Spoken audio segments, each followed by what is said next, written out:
வாழ்க்கையில பிரச்சனைகளும் சோதனைகளும் எந்த அளவுக்கு அதிகமாகுதுன்னா வாழ்க்கைய வாழறதே வீணுன்ற அளவுக்கு தோண ஆரம்பிச்சிடுது. வீணான வாழ்க்கைய வாழறதை விட முடிச்சுக்கலான்னு தோணுது. ஆனா எந்த நிமிஷம் இந்த விஷயம் உங்க மனசுல தோணுதோ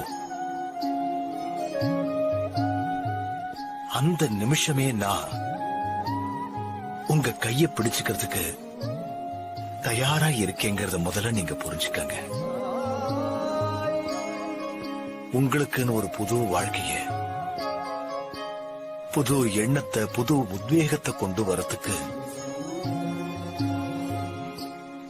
நான் காத்துக்கிட்டே இருக்கேங்கிற எண்ணம் உங்களுக்கு இருக்கட்டும். சுகத்துல என்ன நினைவு வச்சுக்கிறீங்களோ இல்லையோ, துன்பத்துல நான் இருக்கேங்கிற நினைவு இருக்கட்டும். துன்பத்தை என் கூட நீங்க தாராளமா பகிர்ந்துக்கலாம். இதுதான் என் வாழ்க்கையோட உத்தேசங்கிறத நீங்க தெரிஞ்சுக்கங்க.